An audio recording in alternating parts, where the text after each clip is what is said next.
Hello दोस्तों, कैसे हैं आप सब।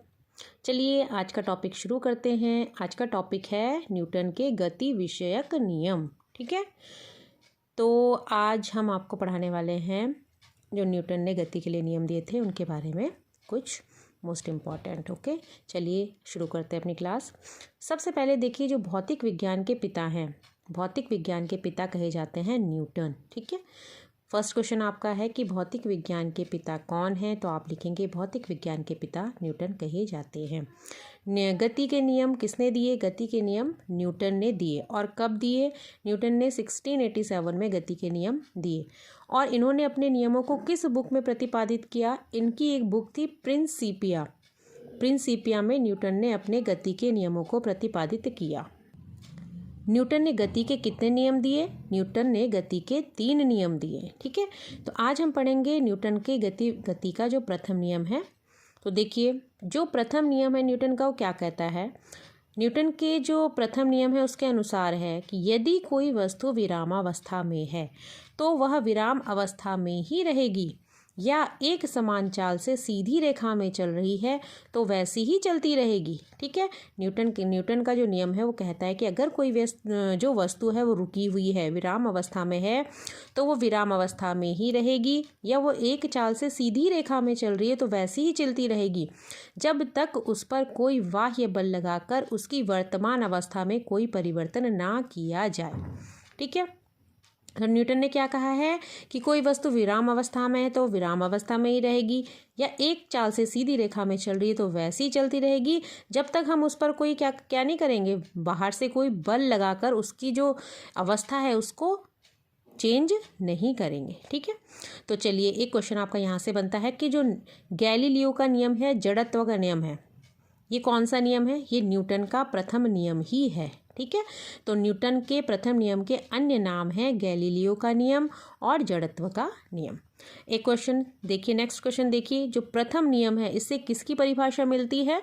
प्रथम नियम से बल की परिभाषा मिलती है। प्रथम नियम से बल की परिभाषा मिलती है। और बल कैसी राशि है?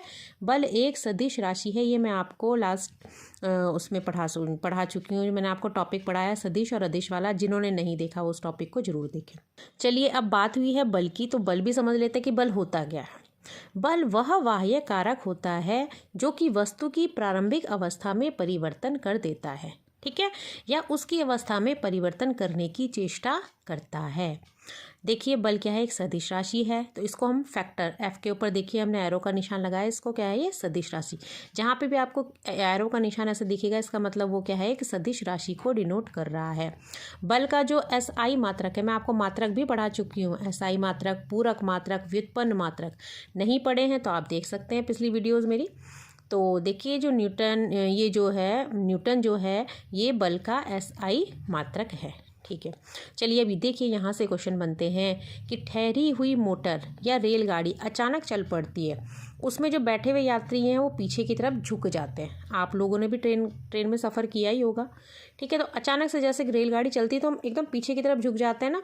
तो क्यों झुकते हैं हम? जड़त्व के कारण झुकते हैं। ठीक है, आप याद रखिएगा कि। और देखिए, चलती हुई जो मोटर गाड़ी एकदम रुकती है तो हम आगे की तरफ, जो यात्री बैठे होते हैं एकदम आगे की तरफ झुक जाते हैं ना। क्यों झुकते हैं? वो भी जड़त्व के कारण ही झुकते हैं। अब देखिए यहाँ पे एक नया एग्जांपल है कि कंबल को हम हाथ से पकड़कर जब डंडे से पीटते हैं, उसकी धूल झाड़ते हैं ना हम लोग अपनी कंबल की, चटाई की, किसी की भी, तो जो धूल के कण नीचे झड़ जाते हैं ना, क्यों होते हैं वो? उसका कारण भी क्या है? जड़त्व ही है। तो आप ये तीनों के तीनों एग्जाम्पल बिल्कुल बाई हार्ट लर्न कर लीजिएगा। ठीक है, चलिए अब देखिए, अब जड़त्व की बात हुई तो जड़त्व भी समझ लेते हैं कि जड़त्व होता क्या है। जड़त्व क्या है कि बाह्य बल के अभाव में जब हम किसी चीज़ पे कोई भी बाहर से कोई बल नहीं लगाएंगे, नहीं लगा रहे हैं, तो किसी वस्तु की अपनी विरामावस्था या समान गति की जो अवस्था बनाए रखने की प्रवृत्ति होती है वो क्या कहलाती है? जड़त्व कहलाती है। आई बात समझ में? ठीक है, जैसे इसने पहला नियम दिया था ना कि जब तक कोई वस्तु है विराम अवस्था में है तो विराम अवस्था में रहेगी। तो क्यों है विराम अवस्था में? जड़त्व के कारण। वो एक सीधी रेखा में चल रही है। क्यों चल रही है? जड़त्व के कारण, जब तक हम उस पर कोई बाह्य बल आरोपित नहीं कर देते हैं। ठीक है, चलिए उम्मीद करती हूँ आपको समझ में आ रहा होगा। तो एक छोटा सा टॉपिक और है इसमें, संवेग भी पढ़ लेते हैं। संवेग संवेग क्या होता है? किसी वस्तु के द्रव्यमान और वेग के गुणनफल को हम संवेग कहते हैं। यहाँ पर से आपका इसमें आता है कि संवेग बराबर बताइए क्या होता है? द्रव्यमान गुणा गए वेग लिखेंगे आप, ठीक है। और इसका जो SI मात्रक है वो क्या होता है? किलोग्राम मीटर पर सेकेंड। ओके, तो ये किलोग्राम मीटर पर सेकेंड क्यों हुआ है? क्योंकि संवेग बराबर क्या है? द्रव्यमान गुणा गए वेग। द्रव्यमान का मात्रक क्या होता है? किलोग्राम, और वेग का मात्रक क्या होता है? मीटर पर सेकेंड। तो इन दोनों को मल्टीप्लाई करके क्या हो जाएगा? दोनों के मात्रक किलोग्राम मीटर पर सेकेंड। चलिए दोस्तों, आज के लिए इतना ही। कल मिलते हैं न्यूटन के गति विषयक द्वितीय नियम के साथ।